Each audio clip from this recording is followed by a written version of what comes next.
Et c'est l'heure d'accueillir notre chroniqueuse Nathalie Clément, directrice de Via Capitale du Mont-Royal. Bonjour Nathalie. Bonjour. Nathalie, c'est intéressant parce que hier s'est ouvert cette COP 21, cette conférence de Paris sur le climat. Il y a beaucoup question de changer nos habitudes pour réduire la pollution et à l'échelle québécoise, à l'échelle montréalaise, l'une de ces idées-là, c'était d'interdire ou de restreindre à tout le moins l'usage des foyers au bois à partir de 2020. Finalement, on avait recommandé que ça se fasse plutôt à partir de 2016. L'échéance approche donc et tu voulais revenir sur cette question-là ce matin. Oui, je voulais revenir là-dessus parce que on peut facilement oublier cette date-là, mais le 22 décembre de cette année, 2015, les gens qui ont des poêles à bois, des foyers, des cheminées au bois, doivent les déclarer à la Ville de Montréal. Donc, c'est quand même, on est le 1er décembre aujourd'hui, il reste 20 jours pour faire ça. On peut le faire en ligne ou on peut aller sur le site de la Ville de Montréal pour remplir un formulaire, mais on doit s'identifier en tant que propriétaire de la propriété, de la cheminée, dire quel modèle de cheminée on a, quelle année, combien de particules elle émet à l'heure dans le ciel de Montréal. Donc, c'est quand même, faut le faire, là, c'est important.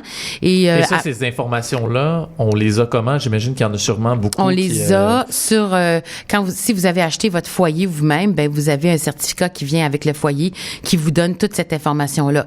Si vous avez acheté votre maison, puis il y avait un foyer qui était là, puis vous avez aucune idée, vous devez déclarer, par exemple, l'année où vous avez acheté votre propriété, quand est-ce que vous êtes arrivé là. On peut pas demander aux gens d'en savoir plus que ce qu'ils en savent. Évidemment, hein. Mais sur le site de la Ville de Montréal, j'ai mis ces informations-là, d'ailleurs, sur notre page Facebook de l'agence, donc Via Capitale du Mont-Royal sur Facebook. Le site de la Ville est super bien fait, là. Il y a questions, réponses, les millions de questions que tout le monde peut se poser. Il y a des réponses à tout ça. Si vous connaissez pas exactement le nombre de particules qu'émet votre foyer, vous pouvez aller, il y a une liste exhaustive de tous les fabricants de foyers.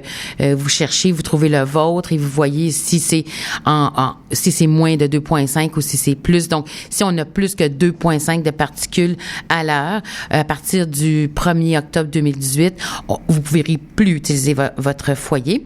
Et donc, ça va être important soit de le mettre aux normes, soit de le changer. Alors, on peut changer pour un foyer qui va consommer moins que la norme, qui est de 2,5, ou vous pouvez changer votre foyer au bois, par exemple, pour un foyer au gaz ou au propane. Il y a différentes manières de chauffage. Mais évidemment, ça engendre des coûts pour les gens, les coûts de 3 à 5 000 là, si on veut changer la méthode de chauffage. Sauf que je pense pas que les gens chauffent à Montréal là uniquement avec leur poêle ou leur cheminée au bois.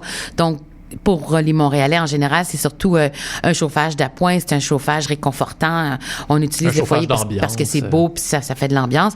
Vous parliez de Paris en ouverture, mais à Paris, vous savez, c'est interdit depuis le 1er janvier dernier. Les Parisiens ne peuvent plus chauffer avec les foyers au bois. Puis eux, si vous êtes déjà allé à Paris en hiver, les systèmes de chauffage sont pas aussi performants que les nôtres. Le foyer au bois était parfois, je pense, certainement le bienvenu dans des appartements. Donc là, ça vient changer la donne. Et ce qui est important de comprendre, c'est que même s'il y a des gens qui disent, par exemple, moi j'ai un foyer au bois, mais je l'utilise 2 heures par hiver, s'il est au-delà de la capacité permise de l'émission des émissions polluantes, on n'a quand même pas le droit de l'utiliser, même si c'est 2 minutes. On n'a pas le droit d'utiliser. Par contre, dans les lectures que j'ai fait, s'il y a une panne électrique de plus de 3 heures sur la Ville de Montréal, il serait permis d'utiliser son appareil de chauffage à ce moment-là, même s'il répond pas aux normes.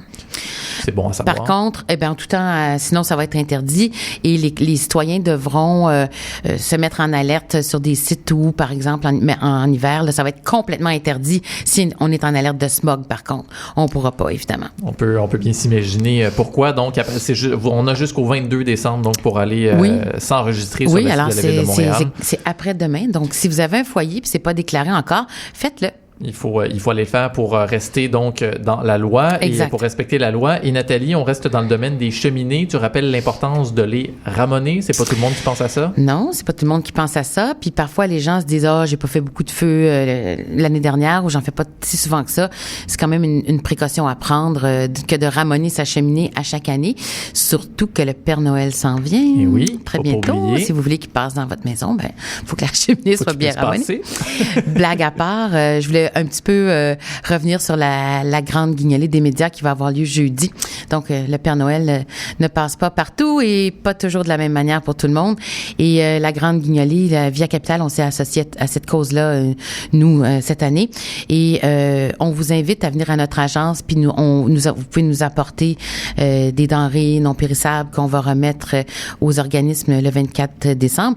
Puis nous, on va être sur la rue, les courtiers de Via Capitale, on va être au coin de Avenue du Parc et Mont-Royal et de Saint-Laurent et Sherbrooke de 10h le matin à 2h l'après-midi ce jeudi, donc le 3 décembre.